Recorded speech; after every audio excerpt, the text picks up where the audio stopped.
ఈరోజు మరి కాగాజీ కాలనీలోని సదానందం సార్ వార్డెన్ గారు హాస్టల్లో ఉన్నట్టయితే ఇక్కడ మరి ఇక్కడ ఎస్సీ హాస్టల్లోనే పోయిన నెల 21వ తారీఖు ఫిబ్రవరి రోజున వార్డెన్ సదానందం గారు మరి విద్యార్థులను చితకబాది చేయి తిరగొట్టడం జరిగింది.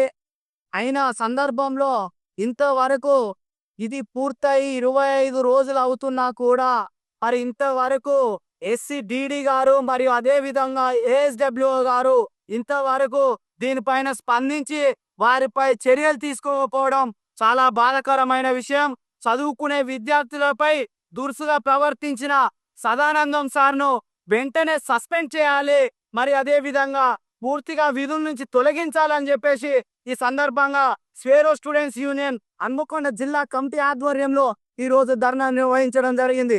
అదే విధంగా 25 రోజులైనా కూడా ఎటువంటి స్పందన లేకపోవడం వల్ల మేము సమయం ఇచ్చినాము, విద్యార్థులకు న్యాయం జరిగేంత వరకు కొట్లాడతాము, పోరాడతాం అని చెప్పేసి ఈ సందర్భంగా మేము తెలియజేస్తా ఉన్నాం. మాకు గౌరవం ఉంది కాబట్టి 25 రోజులు మరి ఏ చర్యలు తీసుకుంటారు అని చెప్పేసి మేము వేచి చూసినాం.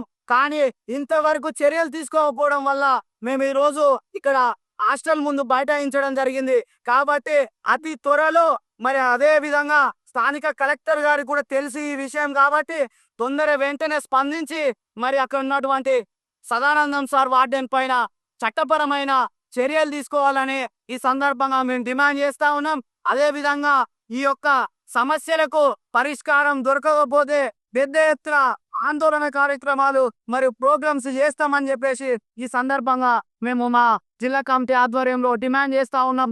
అతి తొందరలో నమస్కరించి కూడా చెప్తా ఉన్నాం, డీడీ గారు వెంటనే స్పందించి మరి వారి పైన చట్టపరమైన చర్యలు తీసుకోవాలని చెప్పేసి ఈ సందర్భంగా మేము తెలియజేస్తా ఉన్నాం.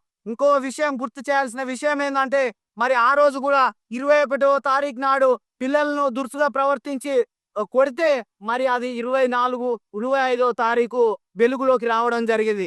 ఈ విధంగా కప్పుబుచ్చేటువంటి మరి సదానందం సార్ పై మీరు వెంటనే చర్యలు తీసుకోవాలని చెప్పేసి ఈ సందర్భంగా మేము డిమాండ్ చేస్తాం. Thank you. జై భీమాల్.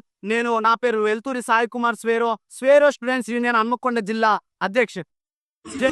విద్యార్థులపై దురుసుగా ప్రవర్తించి చేయి విరగొట్టిన వార్డెన్ సదానందంను ఇంతవరకు సస్పెండ్ చేయకపోవడం